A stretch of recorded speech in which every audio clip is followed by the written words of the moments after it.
नमस्ते मित्रों, कैसे हैं आप सब। आशा करती हूँ आप सब स्वस्थ होंगे एवं प्रसन्न होंगे।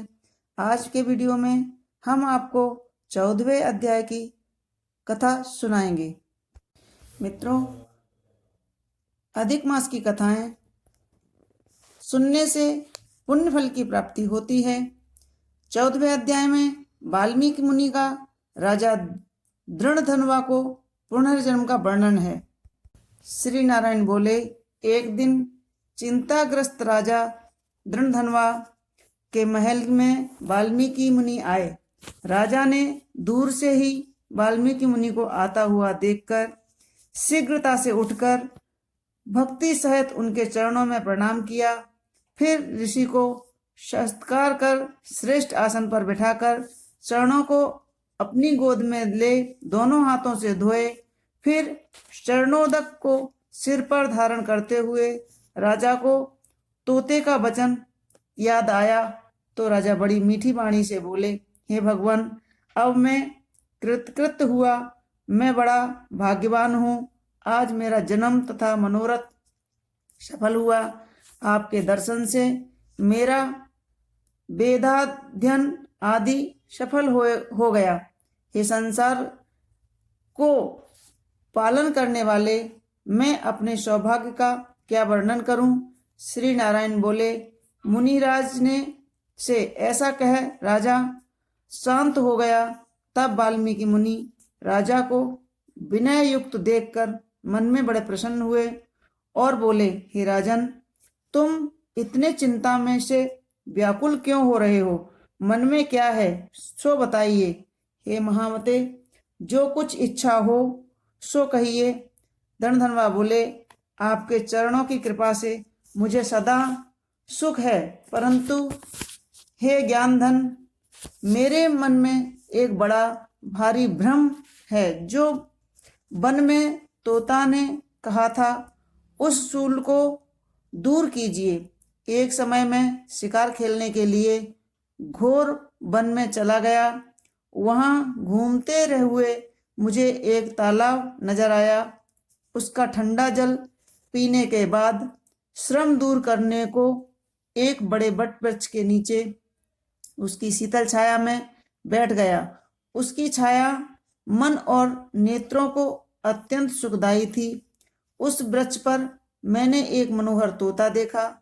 जब तक मैं वहां रहा तब तक वह तोता मेरे आगे एक ही श्लोक पढ़ता रहा कि राजा, तू पृथ्वी पर अत्यंत सुख को देख तत्व की चिंता नहीं करता है, तेरा कैसे उद्धार होगा। उसकी इस वाणी को सुन मैं अत्यंत विस्मित हो गया। हे ब्रह्म, तोते ने जो कहा वह मैं नहीं समझ पाया। यही मेरे हृदय का संदेह है। इसे आप ही मेटने में सक्षम हैं। मेरे राज्य में सभी सुख है, प्रतिभाशाली चारों पुत्र हैं, मनोहर पतिव्रता स्त्री है, हाथी घोड़े रथ और पैदल चतुरंगिनी सेना है। हे ब्रह्म, सभी अपार समृद्धि है।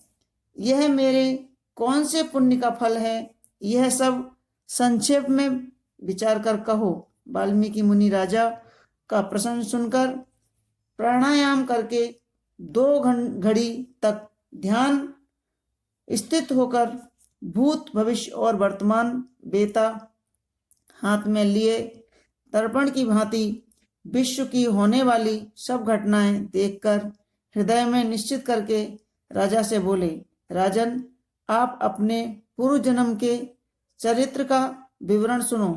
हे राजेंद्र, पूर्व जन्म में आप द्रविड़ देश में सुदेव नाम के ब्राह्मण थे।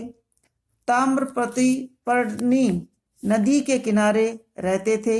आप बहुत धर्मात्मा, सत्यवादी, संतोषी, वेदाध्ययन करने वाले हरि भक्त थे। अग्निहोत्र आदि यज्ञों द्वारा आपने हरि को प्रसन्न किया था। आपके सर्वांग सुंदर उत्तम गुण वाली गौतम ऋषि की पुत्री गौतमी नाम की सर्वश्रेष्ठ स्त्री थी। जैसे पार्वती जी शंकर की सेवा करती हैं, वैसे ही वह गौतमी अपने पति की सेवा प्रेम से सेवा करती थी। गृहस्थ धर्म में चलते हुए दोनों को बहुत समय बीत गया, किंतु संतान सुख प्राप्त नहीं हुआ। एक दिन सुदेव आसन पर बैठा हुआ अपनी स्त्री से सेवा कराता हुआ दुखित वाणी से बोला, हे सुंदरी, संसार में पुत्र से बढ़कर और कोई सुख नहीं होता। तप और दान से उत्पन्न पुण्य परलोक में सुख देता है, किंतु शुद्ध कुल में उत्पन्न हुए संतान इस लोक में और परलोक दोनों में सुख देती है। ऐसी श्रेष्ठ संतान मुझे प्राप्त न होने से मेरा जीवन निष्फल है, क्योंकि पुत्र का न हो तो लालन पालन किया, न वेदार्थ पढ़ाया, न ही विवाह आदि संस्कार किया, अतः मेरा जन्म वृथा ही गया। ऐसे जीवन से मेरी मृत्यु हो जाए तो अच्छा है। अपने पति के ऐसे वचन सुनकर वह सुंदरी वन में बहुत दुखी हुई। प्रिय भाषिणी चतुर धीरज धरण पति को ढाढ़स बंधाते हुए समझाने लगी, हे प्राणेश्वर, अभी ऐसी तुच्छ बात मत कहिए। आप जैसे वैष्णव भागवताचारी मोह रूपी जाल में नहीं पड़ते हैं। हे द्विज, आप सत्कर्म में लीन हो, सत्यवादी हो, स्वर्ग को जाता है। हे शुभ्र, आप जैसे ज्ञानी पुरुष पुत्र सुख की इच्छा नहीं करते। हे ब्रह्म, पहले राजा चित्रकेतु जब पुत्र शोक से दुखित हुआ, तब नारद और अंगिरा मुनि ने आकर उन्हें पुत्र शोक से मुक्त किया था। जिस प्रकार अंग राजा अपने दुष्ट पुत्र बैन के कारण रात्रि में वन को चला गया, वैसे ही हे स्वामी, कभी कभी संतान भी दुखदायी हो सकती है। यदि आपको सुपुत्र की इच्छा है तो सब अर्थ के देने वाले हरि जगन्नाथ की आराधना करो। हे ब्रह्म, जिनकी आराधना करके महेश्वरी कंदर्व ने सांख्य के आचार्य योगियों में श्रेष्ठ कपिल देव को प्राप्त किया।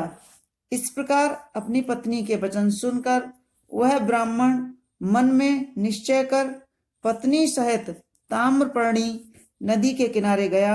वहां जाकर पुण्य तीर्थ में स्नान कर महान तप करने लगे।